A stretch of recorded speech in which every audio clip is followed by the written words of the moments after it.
Hello and welcome back to a pretty special 31 Days of Halloween review, where we're going to be continuing our Felissa Rose Movie a Day challenge for the month of October, and today we're going to be taking a peek at probably Felissa Rose's most high-profile movie of this century, which is 2017's VICTOR CROWLEY, the fourth film featuring the character of Crowley that first appeared in 2006's Adam Green-directed Hatchet. I'm guessing that after Sleepaway Camp, this is probably Felissa Rose's most widely known part, just because it's a franchise film and one that's got a reasonable budget and name recognition to it. So it's nice to see that Felissa Rose gets such a good role here, but let's talk plot very quickly. Taking place narratively 10 years after the events of the original Hatchet trilogy of films, the sole survivor of the monstrously deformed supernatural slasher Victor Crowley's killing spree is making the rounds, telling the story of his ordeal. He is of course Andrew Yong, played by Perry Shen, who is in all three previous Hatchet films. Andrew's written this controversial book of his events, and he's doing talk shows trying to turn himself into this saleable brand, and of course, this being America, half the audience love him for it and the other half hate his guts. The main idea that Victor Crowley runs with is once again the idea of the events of the Hatchet films being absorbed into the popular culture of the world, and how it manifests itself in various ways. We get a group of oddballs thrown together on a plane, taking Andrew Yong back to Victor Crowley's swamp in order to film a dramatised event of Andrew's traumas, whilst a group of young hopefuls are setting out to film their own ultra-low budget Victor Crowley film. So obviously, it's all very much a kind of distanced, ironic take on the original films. It's very much balanced, spectacular, old-school practical gore effects with this kind of goofy frat boy comedy stuff. Not always that successfully, to be honest. For what it's worth, my favourite Crowley film would definitely be Hatchet 3, maybe in part because Caroline Williams is in it, which instantly makes it amazing. The thing is that Hatchet 3 is the only one of the films not directed by the creator of the series, Mr. Adam Green, and I think the advantage of that is that Adam Green is definitely somebody that will never miss the chance to chuck in a goofy gag, often to the detriment of the overall film itself, and I think that apart from having amazing fanservice casts of horror icons and truly orgasmic gore sequences, the best you can really ever hope for in a Hatchet film is something that's kind of mildly distracting in a slightly knowingly silly way. Thankfully, that puts Victor Crowley at something of an advantage, because rather than a film that straddles the kind of serious and comedic throughout, it's a lot more of just an out-and-out comedy. And I don't just mean that it's a slasher film with silly characters, but it's a film that really just embraces the comedy. And I think that's actually to its advantage. I think the more deliberately comedic characters in Victor Crowley create something that feels a lot more fun. Although there's still moments when you cut from full comedy shtick to a really brutal, gushing gore set piece that I think don't sit necessarily all that well. See, this isn't really a gore comedy in the Evil Dead 2 or Peter Jackson school. The gore is all pretty serious, and there are attempts in certain scenes to play things straight. It's less jarring than in the original films, where you cut from a very emotional flashback scene for something like Victor Crowley's childhood, where you'll see some of Kane Hodder's best ever acting, to this kind of Kevin Smithy style comedy dialogue. I've never really found ridiculous gore to be that funny, to be honest, and I think that the gore is so amazing in the Hatchet films that it often feels like a shame that the films themselves don't really feel like they deserve such amazing special effects.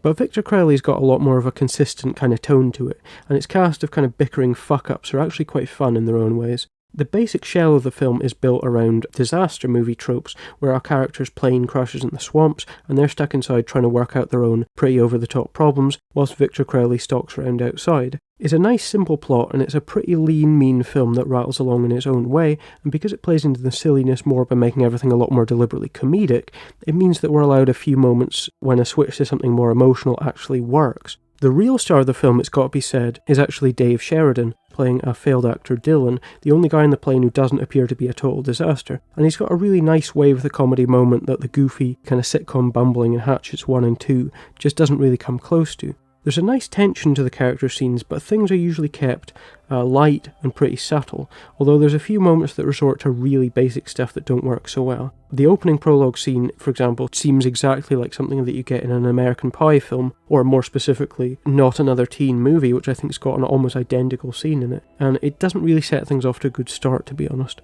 And also, I know that a lot of people think it's hilarious, but I think that Felissa Rose's death scene here is just way, way too slapsticky. Just this out-and-out stupid, mean and tacky idea that's too goofy even for a film like this that is out-and-out comedy. I mean, stupid gore is one thing, but for fuck's sake, I mean, a lot of the comedy in Victor Crowley is characters reacting to the craziness around them in a kind of deadpan way. but something like Felissa Rose's death scene that's stupid and impossible really just kind of stretches the limits of what even a daft comedy slasher can handle. It's just kind of really bad taste, to be honest, unlike a lot of the rest of the film, which is funny in its own way. It's more like something that you get in a trauma film where the joke is just haha, look how outrageously tacky we are. And I think that Adam Green is capable of a lot better than that. And I think he fucked up including that particular scene, to be honest. But Victor Crowley to me seems like a film made by somebody with more of an understanding of the flow of his own storytelling, and by leaning into the comedy more, the end result is a film that actually works better as its own thing. Look, I do not have a problem with horror comedies. What I do have a problem with is directors that want to tell me that stuff that they're putting on screen doesn't matter, and juxtaposing emotionally manipulative stuff side by side with goofy comedy, which tells me that the emotional stuff exists in the same world where YouTube videos can bring Victor Crowley back from the dead. That's not just a tonal shift, it's the work of a director who's lost touch with the reality of his own work. I'm not keen on that whole kind of ironic, smirking frat boy thing in general, just because I happen to think that film is capable of being a lot more than the regurgitated genre tropes, smothered in this kind of postmodern smugness. It's far too easy to go out of your way to show the audience that you know the conventions of a subgenre, and you're clever because you're imitating it and pointing out how ridiculous it all is. It's another thing to actually understand why a genre works, and to craft a loving homage to something. The best you can hope for is a film that's sort of fun and silly, and Victor Crowley is easily the most fun and the silliest of the Hatchet films. It's not even really a horror film, to be honest, in that there's nothing in it that ever really tries to be proper scary, but it's actually a closer fit to the old school kind of roller coaster ride of an 80s slasher film, because it's not deliberately going out of its way to skewer genre tropes. It's just this pretty breezy little disaster movie comedy with a few great but totally meaningless gore scenes that remembers to be funny quite regularly. And it's also going to be a Felissa factor of 6 out of 10, even though she's not that high up in the cast list. Felissa Rose is great here as Andrew Young's publicist, getting the chance to really go full comedy pretty much for the first time in her career, because when she's been involved in comedies in the past, she's pretty much always played it straight. She gives a fun, broad performance that shows another side to the Felissa Rose that we all know and love, and she's definitely one of Victor Crowley's greatest assets.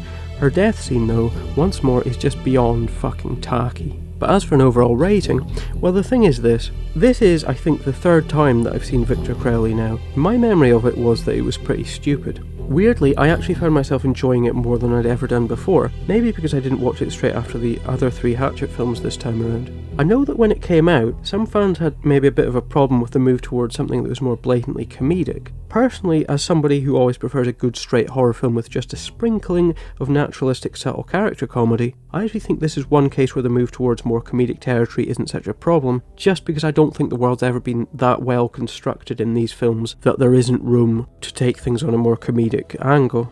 Just like Leprechaun and Child's Play before it, as long as it's well done and it actually tries to be legitimately funny, I think going a more comedic route is fine, a lot better than something trying to balance really comedic stuff with really black gore and sadism. And so for that reason, I'm actually going to give Victor Crowley a 6 out of 10, because even though I've got problems with where it's coming from, it is just a good, fun, silly horror comedy at the end of the day. Is it a great movie when you consider its place in the overall franchise? Well, that's another question for another time. But for now, all that remains to be said is that we're going to call it a day here for now. This has been day 13 of the 31 Days of Felissa Rose. Thanks a lot for watching, hope that you enjoyed it, and hopefully we shall see you back here tomorrow for day number 14 of the 31 Days of Felissa Rose, and I hope we'll see you there.